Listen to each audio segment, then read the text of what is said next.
Welcome to the KingCast, the live podcast where we cover the latest Bethesda news.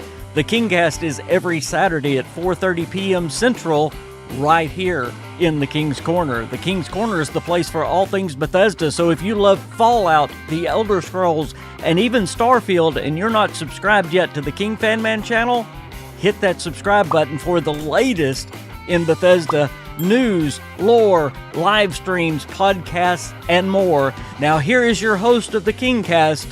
He's not a fanboy, he is the KingFanMan. Welcome back to the King's Corner, the place for all things Bethesda. I am the KingFanMan, and this is the KingCast. How is everybody on this beautiful Saturday? All right, thank y'all for joining me. Thank you for spending just a little bit of your time right here in the King's Corner. We've got a lot to talk about today. Hey, Matt, what's going on? Ronald? I'm doing great today. How are you doing? Y'all let me know if y'all can hear me and see me good. We've got the latest Fallout 76 news that we're going to go over. We're actually going to talk about the Fallout TV show because we have the finale coming up this week. So, well, next week, because this is Saturday. But we're going to talk about that and what we may see in that finale. I'm going to give you my ideas. And I would love to hear what you guys think is coming in the finale as well. I've got an update on the Elder Scrolls 6. We've got some updates on all the remasters, Fallout 3 remastered, Fallout New Vegas remastered, and even talk of a Morrowind remaster. We'll talk about that. If we have time, we'll get into a little bit more about Fable. We talked about that a little bit last week. And some on the Elder Scrolls 6 and even an Elder Scrolls TV show. So we've got a lot to cover and a little time to do it in only an hour. I do want to mention that next week, by the way, this week I'm by myself, if y'all can tell. But next week I have Jessica Starr is going to join me as my co-host. So I'm definitely looking forward to that. So Matt says, hear and see you good. The Queen going to join? No, the Queen's not here today. She's over taking care of her mom and dad. So it's, you just have the King today. So I will be able to look at your chat a lot more today. Normally when I have a co-host, I can't, as you know, near as much. But today I am watching. So be sure and subscribe if you love Bethesda, if you love Fallout, The Elder Scrolls, and Starfield. And even Bethesda Softworks games. I mainly cover Bethesda Game Studios games, but be sure and hit that subscribe button if you're new to the channel. And I do want to give a special thanks to my members. I didn't get to do the members-only live stream yesterday, but that is coming up very soon, starting a Fallout New Vegas live stream for my members. So that's great. So thank you to my members and my Patreons. Y'all are great. And remember, the super chats and super stickers are open. So, and we've got Walter here to reward you if you give me one of those. Okay, well, let's start with Fallout 76. And as y'all know, especially when I'm by myself, this is a subscriber-driven podcast. So anything y'all want to talk about, just leave it down in the comments. Ask me a question, make comments on anything that I'm talking about, and we'll talk about it more. Fallout 76 going on right now. It's double score weekend, so remember that all the way through Monday, February the 12th. And then next week, we have a mini-season, another mini-season. This is the second mini-season within this cycle. It's going to be Love Hurts, February the 3rd through the 17th. And it's kind of strange. It's a Valentine's mini-season, but it's Raider Valentine's. So I don't know if Raiders and love goes together, but Bethesda's going to try to. No, I've seen the rewards. They look pretty cool, but they are all Raider-type Valentine rewards. So again, that is February the 3rd through the 17th, that mini-season. Also next week, starting, and by the way, that's starting Tuesday of next week. Starting next Thursday, February the 5th, you have the double mutation events. And then next weekend is a double XP event in Fallout 76. I do need to say one more thing before we get off Fallout 76. If you didn't know, Fallout 76 is broke right now, or it does have some things that broke. One is the build menu. Now, it worked for me today, So maybe they have fixed that, but there are some things that they haven't fixed yet from the latest update that they are working on. Raiders need love too. You're right, Matt. I thought that was cute though. Raider Valentine. How interesting. But that's all I got on Fallout 76. That's what's going on right now. Hey, Jeremy. So if y'all have any questions or thoughts on Fallout 76, let me know. Going into the remasters, just want to give you a little quick update on Fallout 3, Fallout New Vegas Remastered. I know there's a lot of people that are still thinking that this countdown to February 4th is the remaster's going to shadow drop. I know I made a whole video on this. I've talked about it on the KingCast before, but I just want to tell everyone again that this is not a Fallout 3 and Fallout New Vegas shadow drop. Now, if they do it, I'm going to be the first one to say I'm sorry and be happy and be playing it. But I really don't think it is. It's something to do with the Fallout TV show. So please don't set yourself up for that. Both Jez Gordon and Nate the Hate, both insiders, have said that both of these remasters are not exactly imminent. That's the exact words that Jez Gordon used for Fallout 3 and Fallout New Vegas. Now, that does give me a little hope. That doesn't sound like they're a long, long way away just because they're not imminent. In fact, there was also talk this week, and one of the other reasons I wanted to bring this up is Jez was talking about it, and then there was somebody else talking about it. I cannot remember who it was, but they were talking about how Fallout New Vegas and Fallout 3 not only share the same engine, they also share most of the same assets, so that they believe the dev time on Fallout New Vegas will be a lot faster than what we had on the Oblivion timeline. And it's even possible, and I think I mentioned this a couple of weeks ago, it's even possible that they are doing the Fallout 3 and Fallout New Vegas remasters concurrently. In other words, they're working on them at the same time because there's pretty much the same thing that has to be done in both of them. And again, they're the same engine, same assets. So all they need to do is add that glossy Unreal 5 engine to the top of it, and then change the weapons play in them is what they're going to do. So that's what's going on. Hey, DeMarco, dude. DeMarco says, sorry, just saw your message. If you want to give a call, I can hop on. I can do that. Absolutely. Hold on. We're gonna try this. I hope I don't mess it up. Let's see. Boom, boom, boom. I'm fine. DeMarco, dude. Gosh, it's been forever since I talked to you on Discord. Where is DeMarco, dude? Well, I'll do it another way.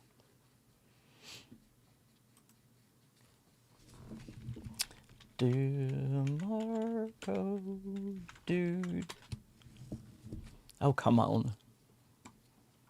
All right, hold on. I'm going to find you.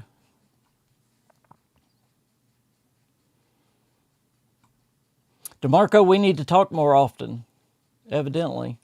I thought you'd be right there in my top people. I am not good at Discord. I'm just not good. There you are. There you are. All right, give you a call.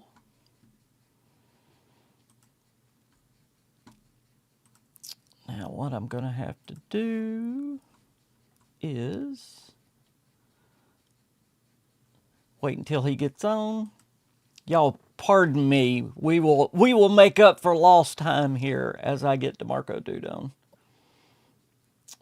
And I think it is window capture. Y'all are finding how I do these things in real time.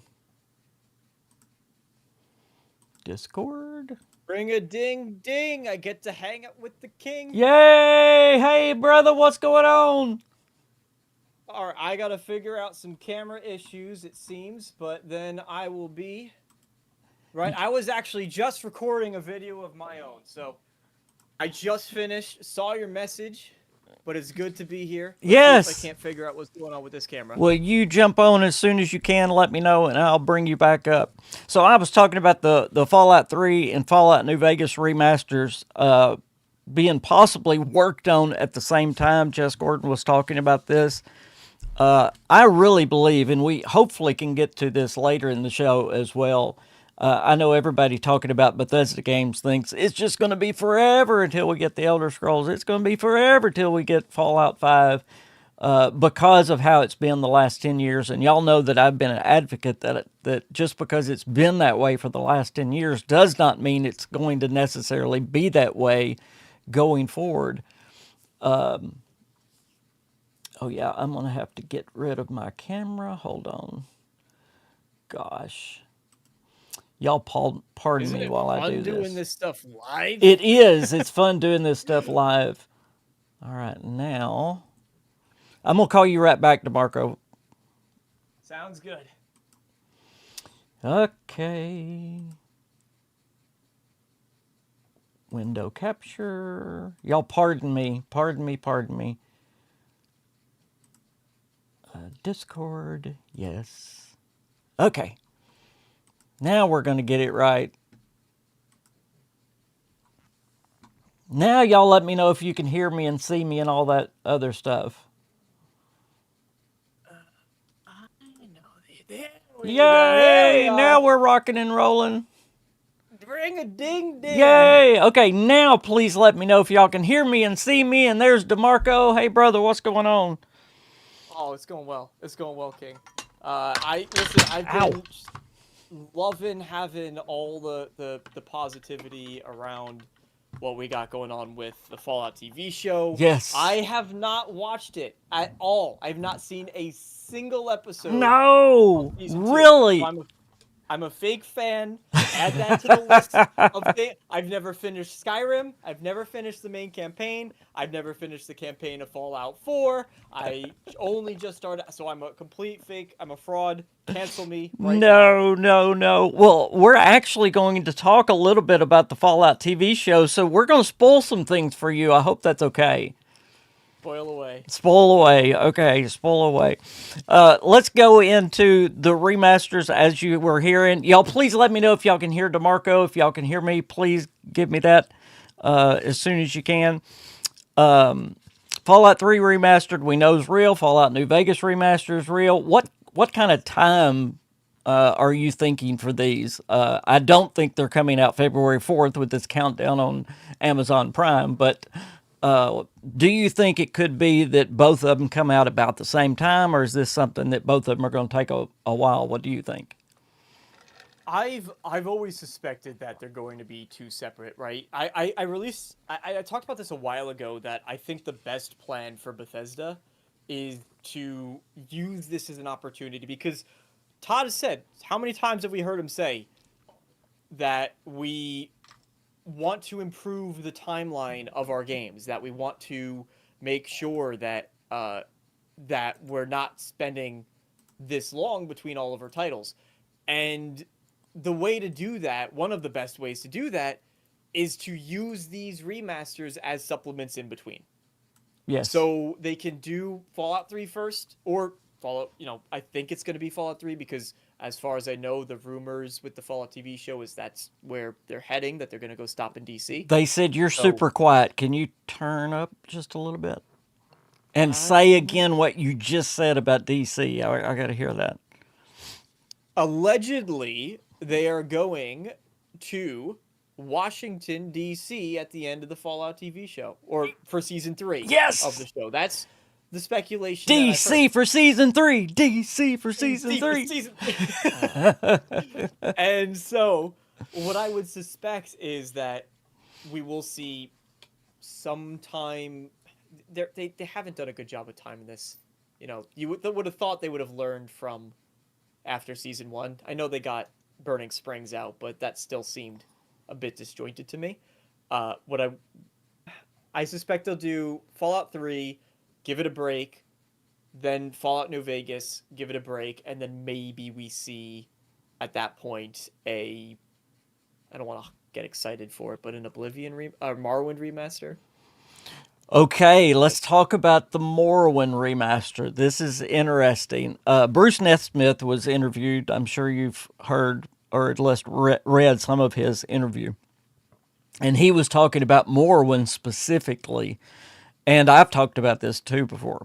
And he said there's a few reasons he don't think there will be a remaster of Morrowind. Now he says a remake totally separate. But he says, as far as a remaster goes, he says, number one, I bet they don't even have the original source code to it. Number two, if they do, it's so old, could they even compile it? He says. And then number three, he says, go back and try Morrowind and tell me that's the game you really want to play. He says it's cringe now. I don't agree with him there at all, but I do know, I think I know what he's talking about, the way older play style, gameplay. Is Morrowind worth remastering, or should it just be a remake? If any game were to get a remaster, or a remake, it needs to be a remake. Yes. It needs to be. They can't do a remaster. If any game were to get a remake, it deserves to be Morrowind. I am honestly surprised. I'm surprised and I'm not that they chose to do Oblivion first, because Oblivion's a lot more known than Morrowind, I think, for modern, or it's just easier to do, I should say. Yes. Um, I'm gonna piss off a lot of Morrowind fans when somebody wants to clip that. they so yeah, Oblivion was a lot easier to do. Morrowind deserves a remake. The question, and the Arcane Realm was actually, he was sharing that on Twitter, those comments, and Yes. when I think about it, will it goes back to what Todd Howard says about why he didn't want to do why he didn't want to do remasters of old games.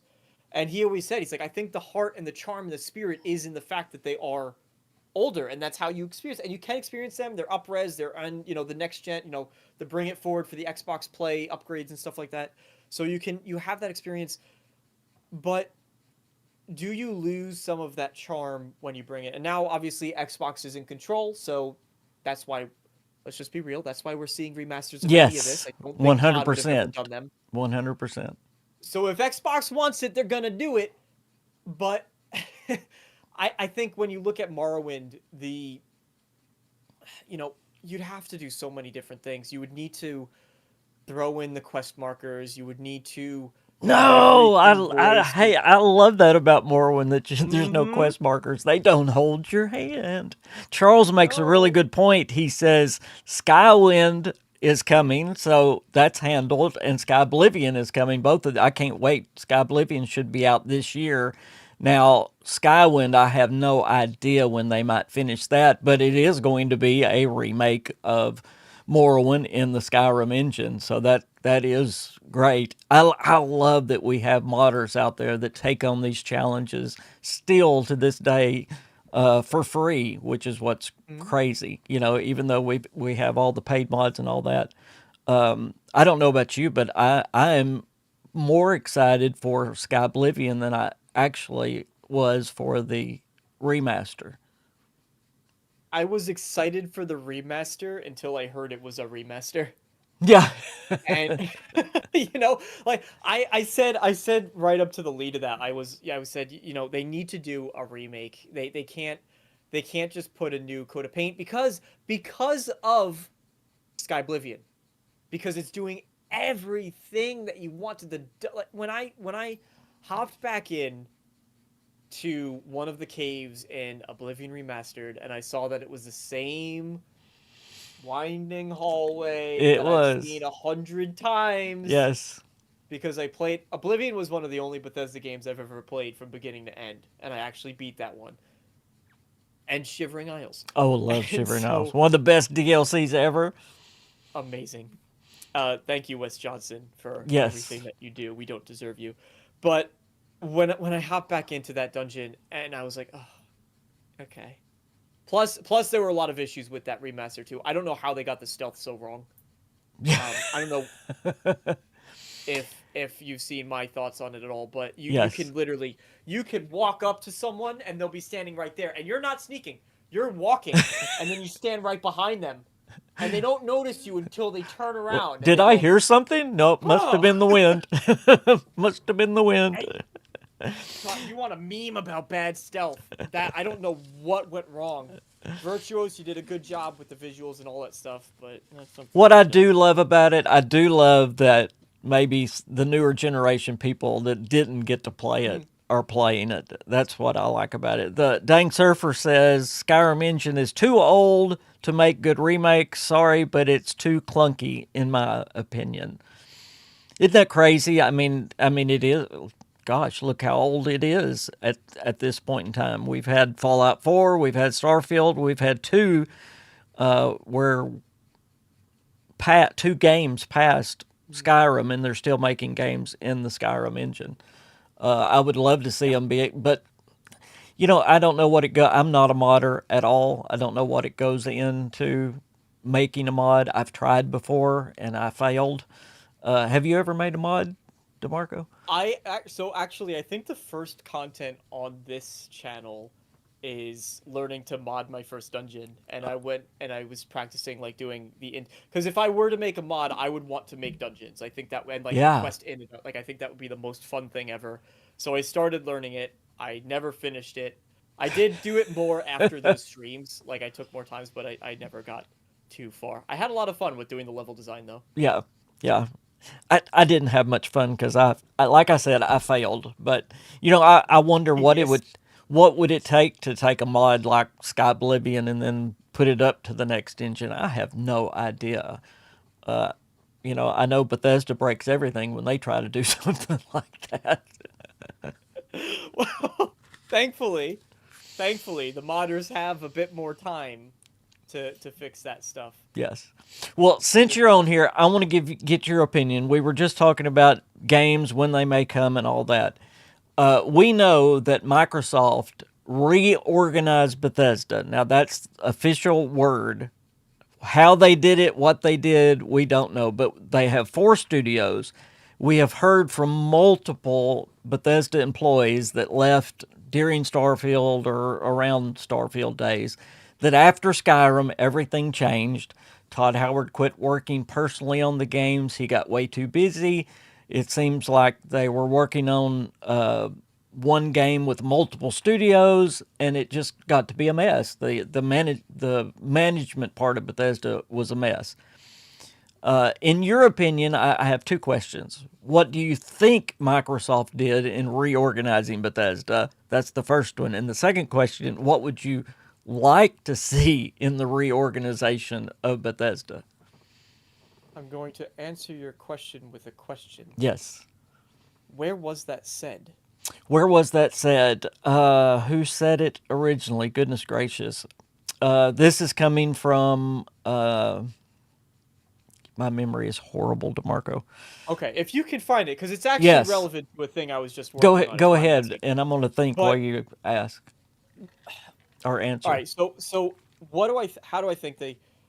What I would hope is, we saw success. I was just reading up about it, and CD Projekt Red had a lot of success. They attribute the success of Phantom Liberty, and I think it was Cyberpunk 2.0 that launched as well, to what they called strike teams. And if anyone's not familiar with that, that strategy is where instead of having here's all the level designers, here's all the quest designers, here's all the the artists, right, the 3D artists. Instead of having all of them in siloed, is what they said. There was one person from each team as part of a unit, and then they all do a thing, and then there was this team, and they all work on a part of the game, and then every single one had one person from every department working on one part of the game, and that was the way to get around. Okay, we have the quest designers write this, great. They need an object made from the 3D art team. It goes to the 3D art team, the 3D art, right, so on and so forth. Gotcha. So that is the most, in my opinion, the only thing that I'm aware of that has been a case study of a successful switch to more agile Reorganization. teams. Um, All this came from, and I'll give you the backstory, and I'll try to remember sources. When the Fallout TV show came out, and Bethesda had nothing, the first season, and of course all the Fallout games blew up. Microsoft was ticked. They had meetings with Bethesda. They had meetings with Obsidian and In Exile over Fallout, and it was during that all the layoff time is when we were told that even though nobody was laid off at Bethesda Game Studios, that Microsoft reorganized to get games out faster. Basically, was the purpose of the reorganization, and even brought some people over from ZeniMax into Bethesda Game Studios. So I have been a proponent for a while now. There's 4 studios. Two of the studios are wasted, in my opinion. You've got Montreal, that is a mobile studio. They do mobile games. Uh, Under Microsoft, you don't need a dedicated mobile team, I believe, under Bethesda anymore. Microsoft could use a lot of studios that specialize in that. And then Dallas is a support studio. So you've got Austin that's doing Fallout 76, and you've got 3 other studios. Why can't you take Maryland to do the main game? They are the main studio. And then have those other 2 studios as a Fallout and Elder Scrolls studio. In other words, that's what they're always working on. So at least those games are always moving forward. Wouldn't that make more sense than what they've been doing? I, I've thought about this a lot. I think a lot of people have thought about this a lot because Yes. why not just have a dedicated Elder Scrolls team? I would like to think if it was that easy, they would have done it. Right? That's my honest answer. Because if it was so simple to just say, oh, you guys are just going to do Elder Scrolls, why wouldn't they have a team? And Exactly. I mean, part of it, what would make me worried is what you see with. I mean, look at what happened to Call of Duty, right? And obviously, I'm not saying it would be run the same way. It probably wouldn't, but just you Fallout 76 is a special thing where you have someone like it was. I think it was Jeff Gardner who said, "I just wanted to keep working on that game. Like I didn't care. I loved Fallout 76. Was it Jeff Gardner? It was somebody Yes. who was like, That was I him. just He kept said it's doing his it. favorite game he ever worked on. Yeah. I I was miss just him doing so it until they bad. forced me. It was somebody who got pulled into Starfield, where they said I would have just kept doing. They made me go to Starfield. I didn't want to, but I was there till I was clawing out the door, and um, that's a rare thing. Yeah. But sometimes you get that. I don't think that's the norm. I could speak. I think maybe you as a content creator can maybe say the same. Um, but I can't work on the same thing forever. No, I think most constantly. people are I that can see way. that. And unexpected outcomes is a great point. Faster production doesn't guarantee better quality. I mean, that's 100%. Mhm. Matt asked, is there any news on the use of the new game engine for the upcoming games? My apologies, been some time and I forget the engine name. Great question, and I'm gonna throw it to Demarco. You've heard probably that the Creation 2 is being upgraded yet again, and this is evidently being tested in Starfield to be used for the Elder Scrolls and then Fallout. And from what I hear, they're bringing over technology from the Unreal Engine. Now, they're not switching engines, but they're bringing some of the technology from the Unreal Engine, putting it into the Creation 2 engine. One of the purposes is to cut down on loading screens. So, you have any more information on this or have any comment on what they're doing for Starfield and the new engine? Yeah, so I was texting Todd Howard the other day, and he had. Um, I I I think that when I've always been a supporter of Creation Engine, I've always thought that when people think that Bethesda needs to go to a new engine, that it's a matter of a lack of understanding of what game engines do, Yes. or it's a lack of fully realizing what you would lose if they Yes. switched over to a new engine. So I if they're pulling over as elements of Unreal, I think obviously that's a good thing. We've seen with Crimson Desert when they're talking about the Black Space engine, that they've said how it's been built from the ground up, and the PR director Will Powers stated that using a third-party engine like Unreal is great. They do a lot of things, but that's the problem is they do a lot of things. So we only need this part of it, but when you use the engine, you get this. And so all of that other stuff is just bloat. So I'm curious about how much now, Creation Engine has gone. They're pulling in stuff from Unreal. They did unique things for Fallout 76. They're changing things for Starfield and having, a lot of different systems in Starfield than what you need in Elder Scrolls. So my concern is, do they need it? I trust in Bethesda's judgment because, I think they're taking a lot of the criticism to heart, and I think they see what works in other games, what's not working in their games, and they're trying to do the best. As to what they might be pulling in, the only thing I can imagine is something to do with loading and maybe physics. But Yeah. they've already had pretty good physics. I hope they're bringing a little bit of the graphical stuff in there too. I haven't Fidelity, heard that, but that would be great. I have told on here ad nauseum why the creation engine is absolutely necessary. If you don't mind, you tell them the reasons why the creation engine for a Bethesda game is necessary. You can't go. You can't change it. You like mods? There's the one. That's you're not seeing someone put the entirety of Star Wars into Starfield if it was made on Unreal. That's just Yep. not happening. I'm sorry. That's a biggie. And people have said in the past, they go, oh well, people would just, you'd have more people learning Unreal. No, you wouldn't, No. because those engines are not as modder friendly. No. Um,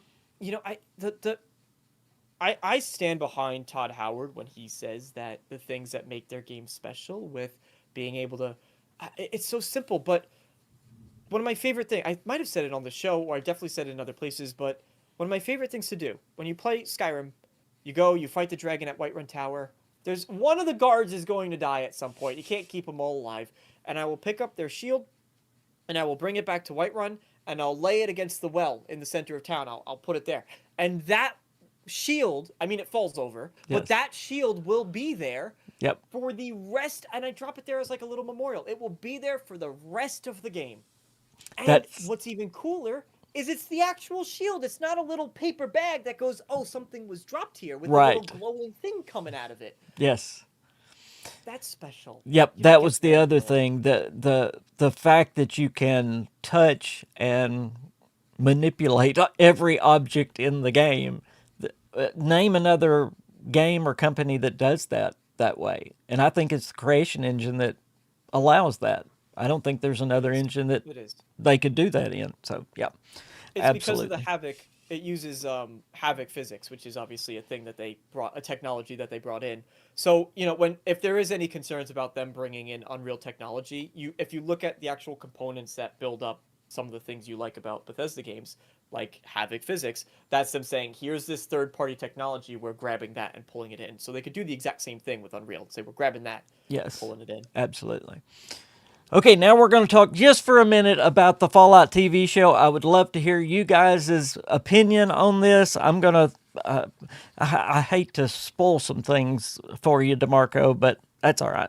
No, I don't mind. I've heard a lot already. I know Okay. there's a talking Deathclaw. I know that they're hinting at DC. Yes. I know that they I know that Lucy gets put on on one of the Caesar things, and also Yep, I know the cross. about, yeah, and I know that I know the tragedy of the kings. Yeah, help me. But the King's Corner is actually not in the side that everybody was ghouled out. So I know there's some kings that are not ghouls. I know that 100%. They're out there. Okay, the finale is called The Strip. Okay, the last episode was called The Handoff, and obviously it was about Coop handing off cold fusion to the president, and then it's a whole thing there. But what I think is coming in the finale, and I want to hear your guys' opinion as well. And again, this is not really spoilers. This is what I believe is going to happen. I believe we're going to have a showdown in Vegas. There's going to be a battle of the Strip, just like in New Vegas there was the Battle of Hoover Dam. We're going to have the Battle of the Strip because you have the Legion that already says they are marching on Vegas. You have the Brotherhood of Steel that I believe are going to come looking for Cold Fusion in Vegas.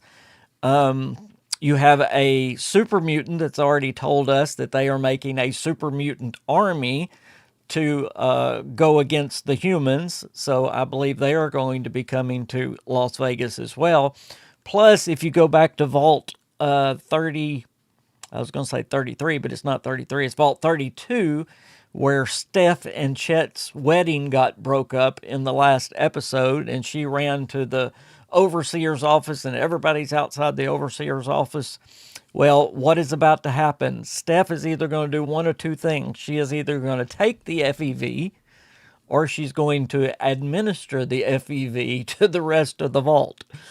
So we're going to have super mutants coming out of Vault 32 as well. So I believe all of these are going to descend on Vegas, and then you're going to have House and Hank in the background fighting each other as the masterminds of the strip. You're going to see Securitrons come back because House now has his cold fusion, and it's going to be amazing. If that does not happen, I'm going to be really upset because that's the perfect way to end this season. And yes, I do believe we're going to the Capital Wasteland because I believe at the last you're going to have the Enclave fully revealed. And I don't think the whole season 3 is going to be in DC, but I do believe we're going to get some pre-war cuts and some post-war cuts of what's going on in DC with the head of the Enclave there. Hey, Timber, what's going on? Thank you for being here. You guys let me know what you think you believe is going to go on in the finale of the TV show. But wouldn't that be perfect, DeMarco? You've got, in New Vegas, you've got the Battle of Hoover Dam. Wouldn't it be perfect to end season 2 with the Battle of the Strip? Ending the season with the Battle of the Strip would be cool. Yeah. That would be, especially, having the Securitrons rolling around. That to me sounds incredibly epic. Seeing House sort of at kind of his peak of whatever Yes. insanity he's gonna pull into the Strip as well. I've always loved Mr. House. He's one of my favorite characters in Fallout. Yes. Going to DC is also interesting. They have such an opportunity to do this Lord of the Rings style journey across the United States to get there. That to me almost sounds more interesting in some ways because think of how many parts of the way, how many cool creatures would they be able, the TV show did awesome stuff with the axolotl from season 1. Obviously, he was a favorite. And how many cool mutated things that they could pull in. That would just be awesome. And I would like to see that as much. And then you end, and you just see, Lucy, the ghoul, whoever, and they're just looking up, and you see Galaxy News Radio, and they're like, "We made it. We made it. We made it." And then you hear the voice of Eric Todd Dullums inside. Hello there, children. Wouldn't that be amazing? The dang surfer says, so many things, King. Almost need another season in Vegas to tell that story. I do believe, and yes, I'm glad you said that. I do not believe they're leaving Vegas yet. No, I think that's going to obviously be left on a cliffhanger. But yes, I think we're still going to be in and around Vegas. That's why I say I believe season 3, you're going to have pre-war scenes in Washington, D.C. You're going to have some post-war scenes. And it may even be one of those things that, the main characters have to make their way to D.C. And it's not until toward the end of season 3 that they actually make it there. So I do think we're going to get definitely some more scenes in Vegas. You guys tell me what you guys think. I'm not going to put DeMarco through a lot of this since he don't know much about the TV show right now. You are going to watch all of season 2 right now that the finale's dropping. Yeah. I will be spending time. I just need to resubscribe to my Amazon Prime. Yeah, that would help, wouldn't it? Yeah, Jeff needs my money, so I'm gonna give it to Mr. Bezos. He's having trouble to building his new data center. Yeah, So he don't have enough money. Bless his heart. Yeah, he needs. So I'm gonna help him out. So, Uh, no, you can do better by becoming a channel member for KingFanMan. Yes. Is a better use of your money. So Yes. after you finish watching Fallout on Prime, cancel your subscription, and then come and repurpose it. That's Um, right. Yes. I'm excited to watch the Fallout TV show. I'm also curious what the countdown might be. We know it's not for the remasters. That's been more or less confirmed. And correct me if I'm wrong, but season 3 is confirmed that they Yes. got renewed. 100%. So is it possibly, I wonder if, since it was renewed that soon, I wonder if they've been shooting some scenes back to back and it's actually going to be a teaser for season 3. As far as I know, they haven't. The main filming for season 3 is this spring, is what I've heard. So Maine. yeah, the main. So yes, they absolutely could have filmed some teasers. All right, let me get caught up here. Jeremy says, "Are they going to stop in West Virginia?" I would love to see the White Spring being, the headquarters of the Enclave there with the Modus and all that. That would be amazing to see. Yes. Unexpected Outcome says, "I think the Super Mutant battle will actually be against the Enclave because of the FEV, and this will be reflected in Fallout 76 with the Rust King creating an army to destroy the Enclave." Interesting. Yes, because I've said multiple times that I think Fallout 76 is going to Washington, D.C. as well. Wouldn't it be amazing? And hopefully they're planning like this. You hope they're planning ahead, and I think they are. But you get Fallout 76 going to Washington, D.C. You get the TV show going to Washington, D.C. And it's the year that they drop Fallout 3 Remastered. I think you nailed it. Yep. I mean, I think you got it. how could You just got it. There you go. how could you plan any better? You can't. Talarian says, "Any thoughts about Prime putting the season 1 episodes on YouTube?" I think that was very nice of them, very cool. It's amazing that you can go over there on YouTube now and watch them. That's very, very cool. Angry at Nerd says the countdown is more and likely season 3 location reveal. Yeah, that's what I said in the video. It is definitely something to do with the TV show. Charles says, "I'm watching it bootleg." Well, there you go. You can. That's something you can do. Talk to Charles. He'll tell you how to do it. How to do that, DeMarco. Let's talk a little Elder Scrolls. If y'all have more about the TV show y'all want to talk about, we definitely can. Again, Bruce Nesmith and Kurt Coleman was a couple of interviews that have been in the last couple of weeks. And Bruce Nesmith was talking about the Elder Scrolls, and he said that they pretty much had picked the location for the Elder Scrolls 6 during the filming, during the development of Fallout 4. Now, he wouldn't give what it was, but you think, they put out that trailer, wasn't that 2018 that the Elder Scrolls 6 trailer came out? So, yes, they definitely knew where the location was back then, and they've known for a long time. Bruce Nesmith goes on to say he would love to see one set in the Somerset Isles. That's where the elves are. And then he talked about Fallout 5 as well. He said a couple of good locations for Fallout 5 that he would love to see is Fallout New Orleans. It was interesting he said that. There was a trademark Fallout New Orleans, and we never heard anything about that. What in the world was that? That wasn't one of the possible Fallout 4 places? Question mark. I know New York was discussed, but Yeah, I believe it was after Fallout 4. Now, I'd have to go back and look when the trademark was, but I'm almost sure it was after Fallout 4. That's why people were thinking it was a Fallout 5 thing. But maybe you can look it up and see. Yeah, they wanted to do New York for Fallout 4, but they said they didn't have the technology at that point to do New York City. But he says Fallout New Orleans or Fallout St. Louis, and I agree. Both of those. Just imagine there's so much, and this is what I love about Fallout. There is so much in-state lore that you mix up with the Fallout universe. Just think about, and I'm trying to think of what it's called down there, Bourbon Street and all that in New Mhm. Orleans in the Fallout universe. How amazing would that be? It all works so well. It all works so well. That's the thing is you can take any. I mean, you could look at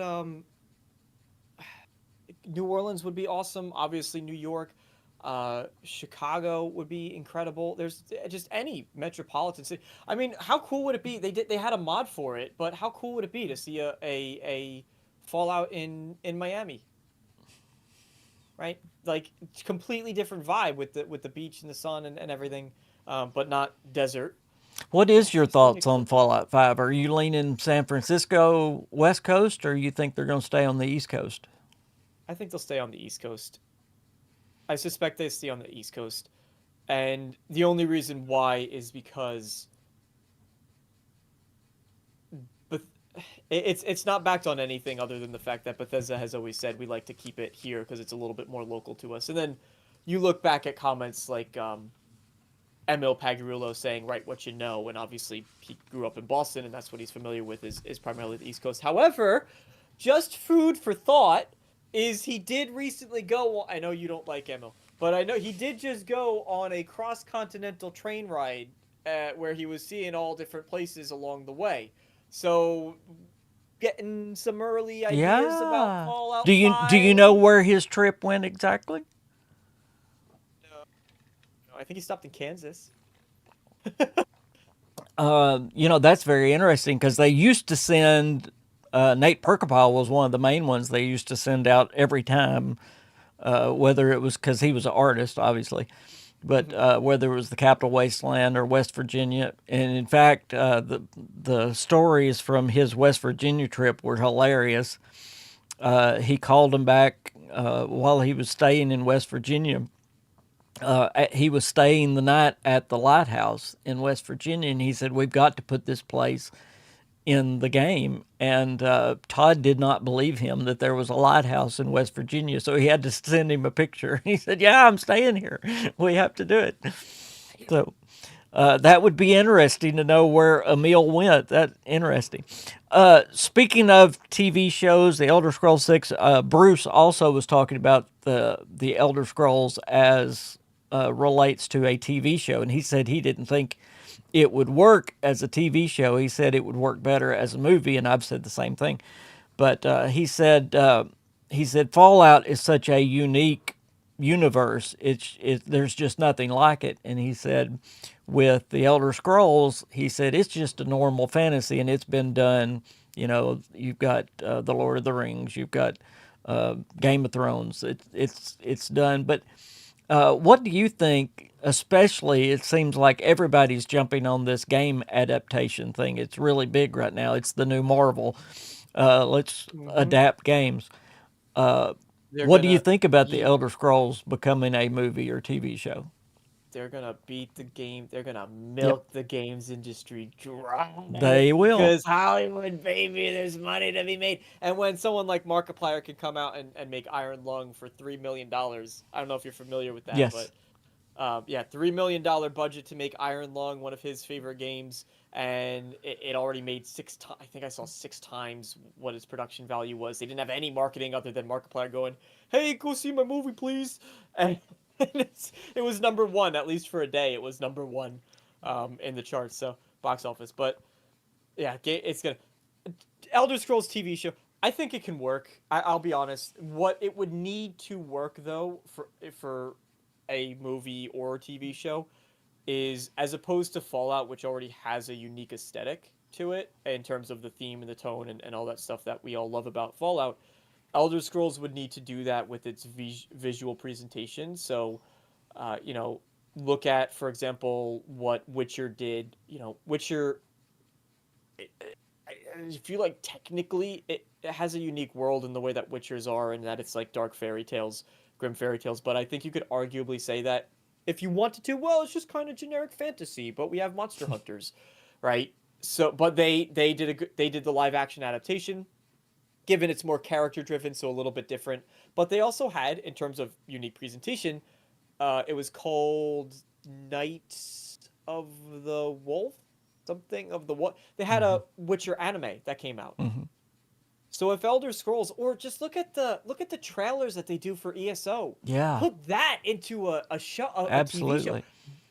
that would work. What is the hook that the Elder Scrolls has? As far as like you say, Fallout. I mean, the world is the hook, but what makes the Elder Scrolls special that would come across in a TV show or movie? Where would you go? Dragonborn. What is it? And I That's don't know that's the answer. I'm just wondering. that's the $1 million question.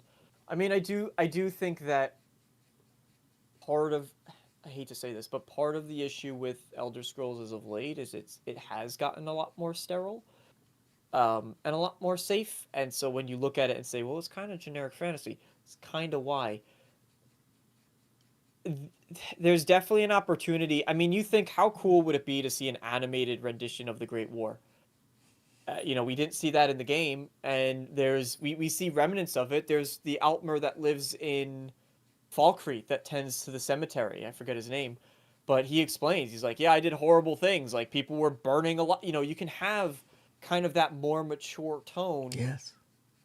which people want in fantasy. That's the current thing is dark and grim. So you could do that. Focus on the Great War and try to project these really large scale battles. Look at I think what your hook might be there, right? Look at something like the Great War. Look at what Lord of the Rings did with the battle at Helm's Deep, Oh right? And those man. big on-screen battles, and Yes. say we're gonna do that, but we're gonna make our own unique art style, make it an animated TV show, and we're gonna show kind of this iconic part of Yeah. Elder Scrolls, and then build character stories and what happens after that, what happens before that, right? And then you expand from there. I think How that's a hook. how amazing would it be to have a three movie of the Great War, kind of like the Lord of the Rings. Oh, see, I would not anime. I'm talking about go all out. You get the Live best action. actors and everything. Yeah, live action. That would be amazing. Bruce made the point. He said, "Well, Bethesda don't really make much money from the Fallout TV show. They get the licensing fee, but I would say with the amount it drives, number one in merchandise, and then also to the games, it definitely benefits Bethesda to do this kind of thing. So I don't see how Bethesda can turn it down if they're wanting to do it. I mean, they're making a Wolfenstein TV show. Come on, if they're doing that, they're going to get around to the Elder Scrolls. I think Wolfenstein works really well for a show, though, better than Yeah, a I game. can't wait. But You know, but the audience for Wolfenstein is not near as big as the Elder Scrolls. I love but it is Wolfenstein. it is a more you think about it, it can sort of follow. There's an audience there that exists, right? Yes. So the audience for Wolfenstein specifically might be smaller, but you do have Man in the High Castle, which did very, very well. You do have Westworld, which did very, very well. Not saying that those are the same, but kind of you can make threads of the themes between them and say, hey, we think that the audience that like this would also, especially Man in the High Castle, but would also like this over here. Absolutely. Okay, Elder Scrolls 6 itself. What do you think? When are we going to see it? Is it close or is it far away? Far away. Do you really think so? 20 2028. 2028. Ooh. I've said 2027 all along, but yeah, I know. I was a team. Team King. I was on Team 2027 for the longest time, and there was just this moment in my brain where I sat back and I went, "No, it's just not. It's not gonna happen. There's. It's not impossible. I'm not writing it off. There's a nugget back here somewhere that says it's yelling. It's like, Still but it's really 2027. small. Yeah. 2027. What But it's what really what small. has pushed you toward later? I looked at when I sat down and I looked at the comments from whether it was Todd Howard, he used the same comments with Starfield when talking about, hey, it's several years away. And it represented about 2 years time when he made that comment that would put us into about 2028. You know, though, He, they said it wasn't him. It was Pete Hines said the same thing about Fallout 4 the spring before they revealed it that summer too. They said no, because that was right after Fallout 4 was leaked, and he said no, don't believe anything unless it's from us. It's still a long way off. Pete Hines ain't there anymore, I is he? know, I know. Well, if they're smart, they will work on that Elder Scrolls 6 movie, have it ready for the Elder Scrolls game. But since you're on here with our remaining time, I really want to spend just a little bit of time because I wanted to have somebody to talk about this with. I talked about it last Kingcast. I don't know if you heard it, but with Fable's reveal, Mm-hmm. Fable is promising some things that I would love to see in the next Elder Scrolls, and some things that I believe Bethesda used to do better than they've done lately. In other words, things that Skyrim did that Starfield didn't do. And I listed 5 things last Saturday, and I want to just go over those with you and see what you think about these. And if you agree that the Elder Scrolls needs to go this direction. Number one, of course, Fable said they have 1,000 handcrafted NPCs that you can interact with every one of them. Now look at that contrasted with Starfield and the NPCs in Starfield.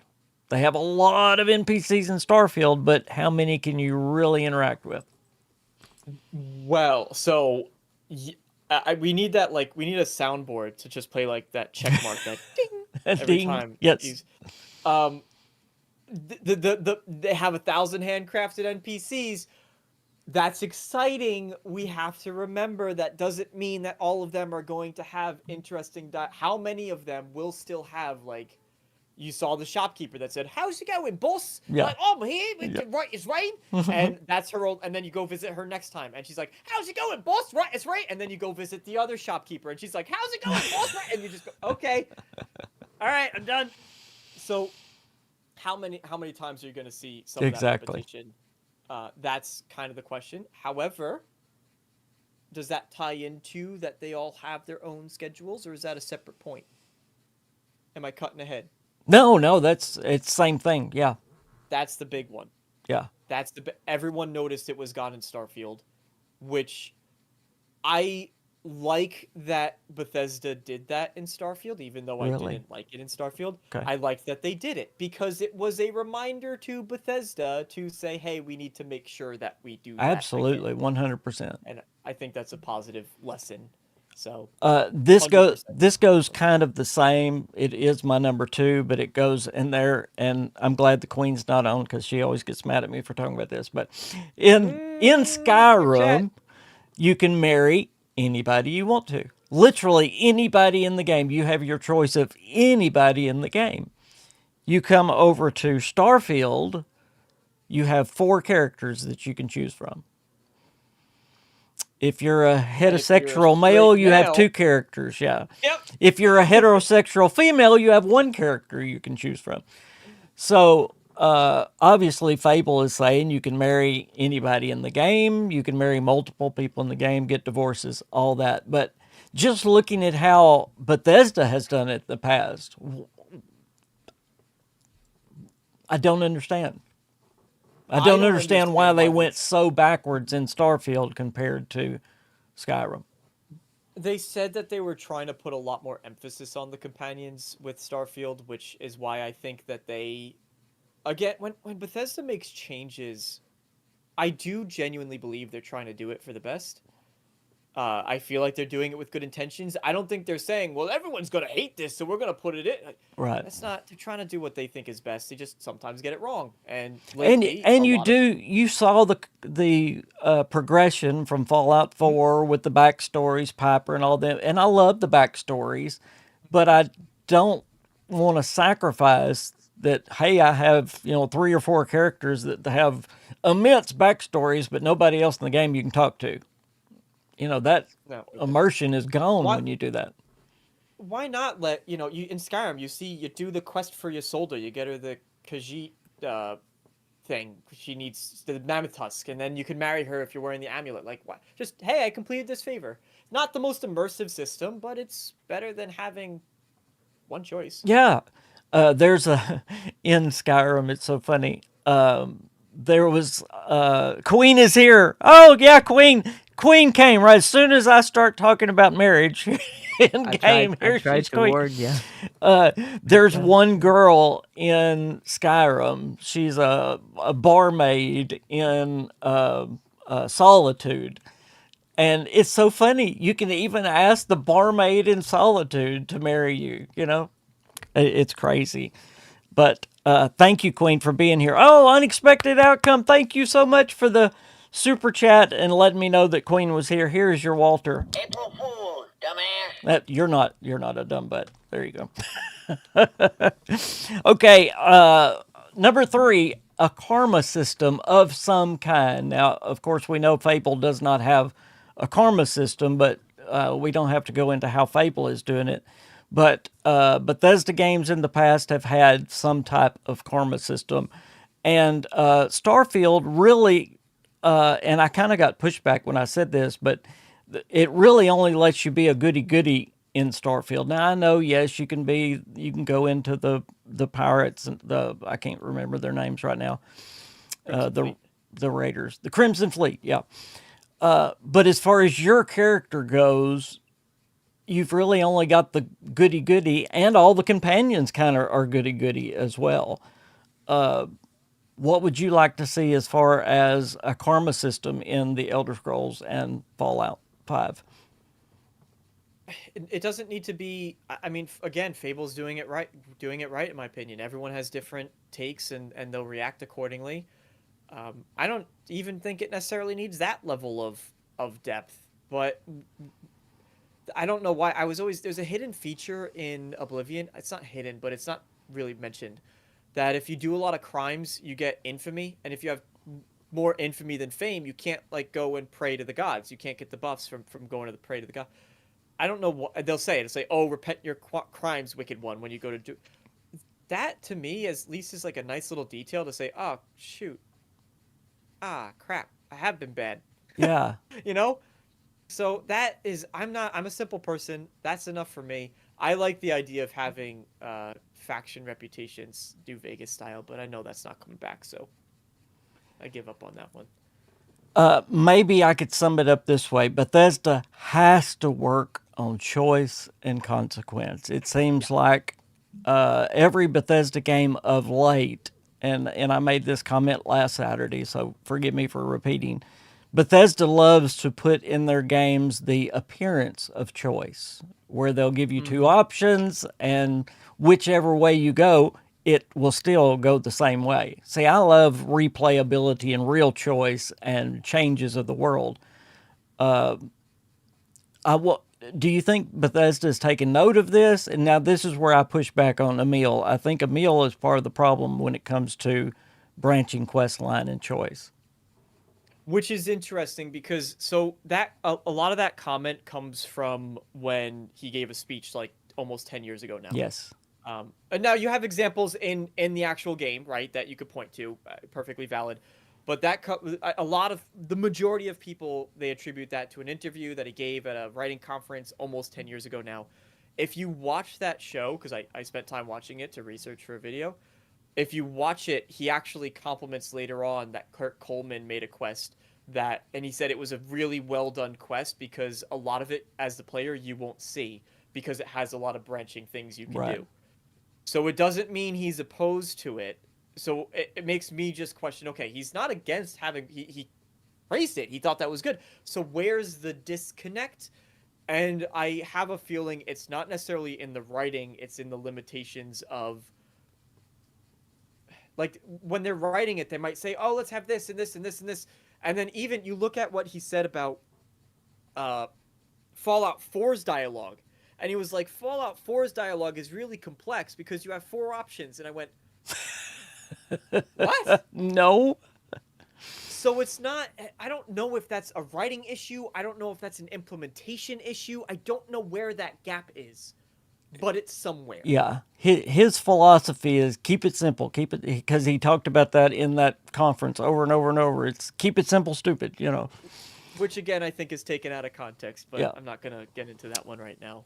Another thing that Fable did that I think is great, I would love to see implemented in Elder Scrolls 6 in some way. You can buy, not only can you buy houses and businesses, you get to run them the way you want to as well. I would love to see them implement something like that in the next Elder Scrolls. I wonder if we'll actually see. The rumor is that we're going to have some kind of a like castle management system of some type. So I wonder if, and it would make sense, right? We often see Bethesda pulls things from their mobile games. You look at Elder Scrolls Blades, the mobile game. That's what you do. You rebuild the And town. then castles, the So new castle, yeah. Elder Scrolls Castles as well. So I do wonder if they will pull that over. I think that's actually pretty likely, but not like going to, if you're in Oblivion or Skyrim going from into Falkreath and saying, I'm buying all of Falkreath. So you think it's going to be like more like I build my castle and recruit people to my castle, kind of like a Fallout 4 settlement system, but just expanded a little bit? Yeah. Yeah, expanded, maybe a little bit more simplified to make it work within the context of Elder Scrolls, and mainly just sort of a little bit more of like if you were to get Helgen and rebuild Helgen, which there's a mod for that, but Yes. that type of experience.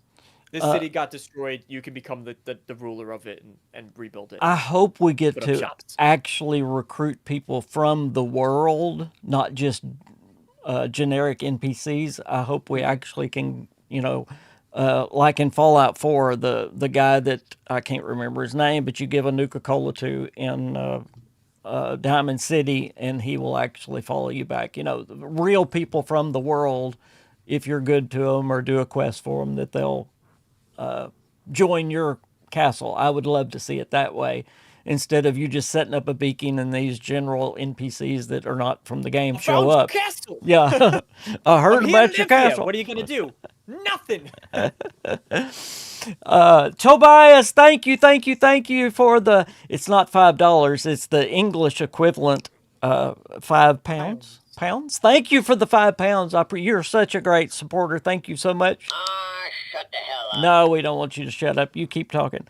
And I'm about to go over the chats because we're about out of time already. But the last one on my list, and I know Bethesda's working on this, is a seamless open world, is what Fable is promising. And I do believe they're going to be working on that for the Elder Scrolls. With all that said, what would you like to see in the Elder Scrolls 6 maybe that I haven't mentioned or I failed to mention? Is there any thing that you've had on your mind for the game? And I hate to just throw you on the spot like that, but that's what I do. I want to see I want to see Bethesda just focus on the core elements of an Elder Scrolls experience. And I know that's very broad, but I've said it before, I'll say it again. I honestly have zero desire. Maybe they pull it off and it's super good, but I have zero desire to see a shipbuilding system and a sailing and pirate battle. Like, I do not care. But Because DeMarco, I wouldn't want it be much better to do that in a DLC if you're going to do it? I mean, I Yes. agree with you. Make the RPG good first. That's what you need to work on. That's what I would say to any kind of a castle building system. So think of Skyrim, right? Helgen gets destroyed and then it just sits destroyed forever. Bandits move in, but what I would like to see is Kvatch got destroyed in Oblivion, Helgen got destroyed in Skyrim. Who knows what's going to get destroyed in Elder Scrolls 6? But when it inevitably does, we know it's coming. That the DLC is rebuilding that. Yep. And it's a well built out system, and you manage, and you have like Dragon Age style. See, that would be decision great. rulings. That would be wonderful. DLC. Yes. Chip stuff. 100%. I don't even want to see, because you need to design the world. That type of mechanic. Think about like I used this example in the past, but like when they made Batman Arkham Knight, they had to design the city to accommodate for the Batmobile in that. Right. So you need to change your philosophy about world design if you're going to put ships in, even as DLC. So I don't really care to see that as an expansion. Right. I don't think you can just say, well, we expanded the map and now there's ocean and some islands you can go to. I don't know if that would work. I got you. Personally. Yeah, Todd Howard said it in an interview, and he was talking about the Elder Scrolls 6. He said all of our games, every one of them, there's a hook, and you gotta find the hook. And I wished, and I agree with you 1,000%, and I want to be able to articulate it better. I wish they would make the hook the base game, making the world the best world there is. You don't have to have something extravagant to make it a good game. You just don't. The castle building that we're talking about, does the Elder Scrolls have to have this castle building to make it a good game? No. That is a total separate experience from the game itself. And yes, you look back at Starfield. The big push with Starfield was it's 5 games in one or 4 games in one, whatever. You don't have to have all this mess. Make the good RPG, and I think that's where they fell short. I really do. Tobias, And I thank you think they know that. again. Go ahead and talk while I. Stop pushing the damn button. Oh, I'm sorry. No, we're not going to. All right, let's catch up on these chats here before we end. Oh goodness, have you seen any good chats we need to talk about, DeMarco? I let them go. I wished NPCs could help us with daily ops if players don't want to play with us. Absolutely, that would be great if they could figure that out in Fallout 76. I know it's different being a multiplayer game, might be hard to do. Bum bum. Unmer Farouk says change of the world is not RPG, it's narrative based game. I don't know if that's for Fallout 76 or if that's for Elder Scrolls 6. But narrative based, we need to see changes in the world for Elder Scrolls 6 if that's what you were talking about, not just sort of these baseline, hey, you influence this one guild but nothing else is different outside Yes. of that Okay. one guild. Changes that actually was the one thing that I didn't mention. In Fable, they give the example of you kill the giant early in the game and it lays out in the town. But that goes into the choice and consequence. And I really think it goes down to philosophy again. And me and you need to have a conversation about Emil. I'd love to know all your thoughts there. But I got a video coming out eventually. do you think they understand, though, that what we want in choice and consequence? Is it just something that their philosophy is not going to deal with? Or what do you think in future games? Are we going to see more choice and consequence in Bethesda games? It just seems like they've been getting simpler and simpler instead of better and better. Yeah, I think they know that's what players want. I think there's an issue with the execution of it. You look at how they talked about Starfield and they said, what was Will Shen saying? Well, you can join these factions and you could kind of shape the way that they'll play out. And you got a little bit of that, but it really didn't. And they were saying like, oh, you could be like the double agent, so they leaned into it, but in execution, it didn't seem to play out as visibly, I think, or as tangibly as people might have wanted. So honestly, when I think about my concerns for Elder Scrolls 6, it's that it'll be more of the same in that regard. Not that they don't want to, just that they don't. My hope is that you look at Kingdom Come Deliverance 2, you look at Baldur's Gate 3, you look at God, there's other examples I can't think of at the moment, but you look at a lot of RPGs that are coming out. And What that they're is promising in Fable if they Fable. pull it off, yeah. Fable, if they pull it off. That is the highlight of a lot of these games, is sort of how these consequences affect it. And you look at what went wrong with Avowed. People wanted more of that. So will they pull it off? I don't know. Do I think that the writing is on the wall, that that's what they need to do? Completely. It has been for a while. Well, is that not what makes Fallout New Vegas? People say that that's the best Fallout. I mean, It is. yeah.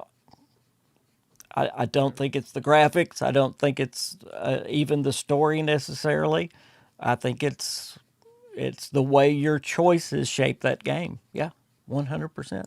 Well, DeMarco, thank you for being here. I cannot believe we're done already. There's so much more I want to talk to you about. I didn't even get halfway through my notes. I've got more notes here to talk to you about, but we'll have to have you back on the KingCast again. Thank you so much for jumping in with me today. I appreciate it so much. Thank you for hosting. Tell everybody about you and where they can find you, and y'all please go subscribe to him. Normally, if I'd have known he was here, I would have his link pinned in the chat, but I will put it in the description of this video after the video is processed. So please go and subscribe to him. But tell everybody about yourself. Of course, I cover primarily. I have a baseline in Bethesda, like King over here, but I try to go into other RPGs, mostly fantasy stuff.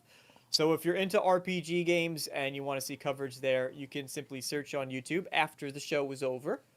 DeMarco Dude, you'll find me, hang out, have a good time.